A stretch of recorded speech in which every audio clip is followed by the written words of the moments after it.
tous les Sénégalais et toutes les Sénégalaises mesurent la gravité des moments que nous vivons.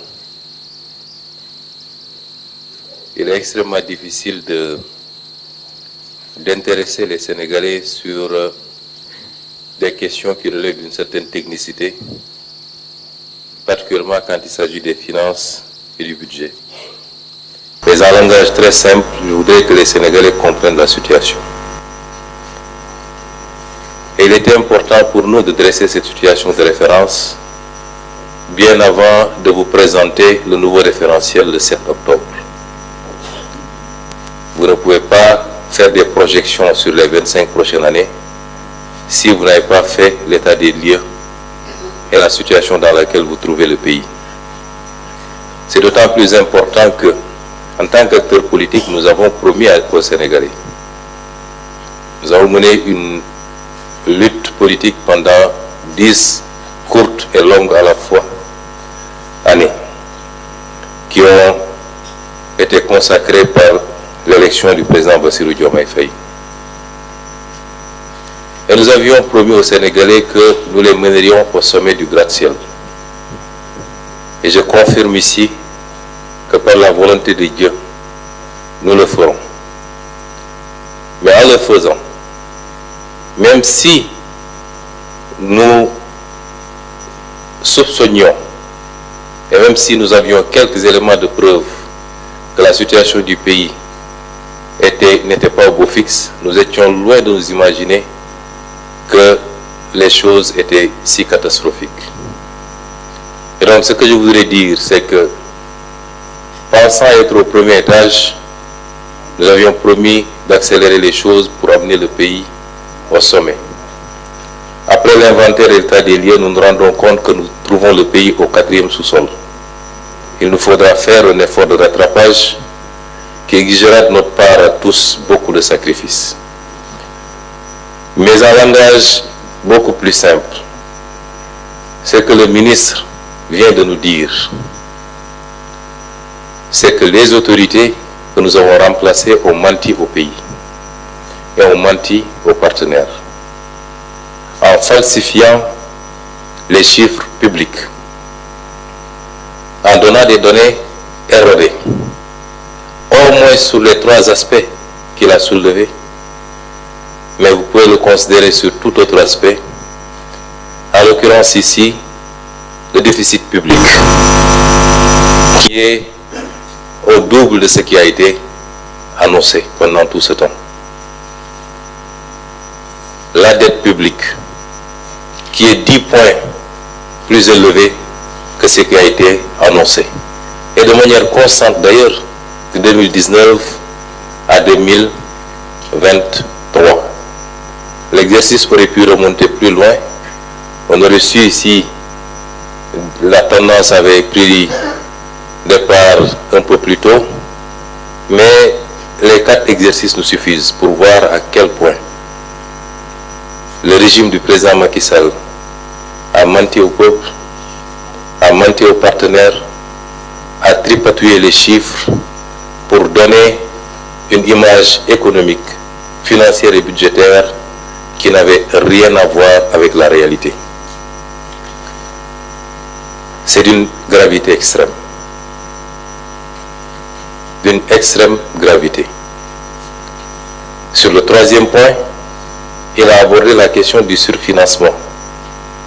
De manière très simple, ça veut dire simplement que les partenaires avaient accepté que le Sénégal puisse aller en termes de levée de fonds au-delà de ce qui était annuellement autorisé, en prévision du début des 4 premiers mois de l'exercice 2024, qui dans tous les cas étaient des exercices incertains au regard des élections qui se profilaient. 600 milliards qui n'auraient dû être dépensés qu'à partir du 1er janvier, mais que le régime sortant a dépensé avant notre arrivée sur l'exercice 2023, ce qui est extrêmement grave. Il est important d'insister sur ce point, parce que la manipulation a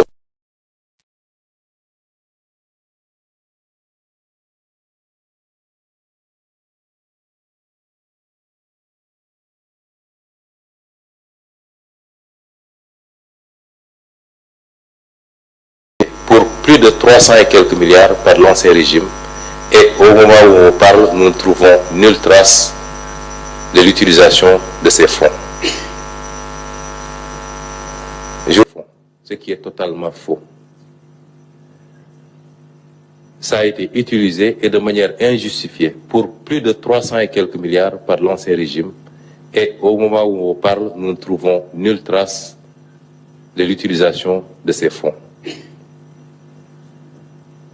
Je voudrais, avant de donner la parole à Monsieur le ministre de la Justice, saluer ici le courage d'un homme, le président de la République. Parce que le ministre ne l'a pas suffisamment abordé, en dehors de l'aspect misreporting, mais cet exercice auquel nous nous livrons aujourd'hui est un exercice risqué pour un État, puisqu'il peut avoir des impacts aussi bien dans nos relations avec les partenaires qu'au niveau du marché. D'autres régimes auraient préféré fermer les yeux et continuer dans la politique du bricolage et du mensonge. Quand nous avons découvert la situation, nous avons tenu des réunions en présence des ministres concernés. Des doutes subsistaient, légitimes. Et le président de la République a donné une réponse très simple. Je ne démarrerai pas ce mandat dans le mensonge, je ne le déroulerai pas dans le mensonge et je ne le terminerai pas dans le mensonge. Quelles que soient les conséquences de cette situation, je dirai la vérité au peuple sénégalais. Et je dis que Dieu aime le Sénégal. Parce que si on avait été inscrit dans la continuité, je puis vous assurer que ceux qui sont à l'origine de cette situation ne l'auraient jamais présenté tel que nous le ferons aujourd'hui. Et le peuple sénégalais aurait été rattrapé, tôt ou tard, par les conséquences catastrophiques. Nous avons vu énormément de pays se retrouver en situation quasiment de faillite parce que leurs élites ont préféré taire la vérité et continuer dans la manipulation. Je voudrais saluer le courage de cet homme également. Quand le Sénégal devait être programmé au FMI au mois de juillet, il a pris la décision de ne pas présenter le dossier du Sénégal et a dépêché le ministre des Finances pour aller le dire au FMI, aux États-Unis, et leur dire nous préférons ne pas avoir de décaissement plutôt que de le faire sur une base erronée et demain en subir les conséquences. Certains manipulateurs ont voulu dire aux Sénégalais que le FMI a reporté le rendez-vous parce qu'on aurait opéré des levées de fonds. C'est totalement faux. C'est à notre initiative, et seulement à notre initiative. C'est nous qui avons demandé au FMI. Et le FMI pourra démentir si ce n'est pas vrai.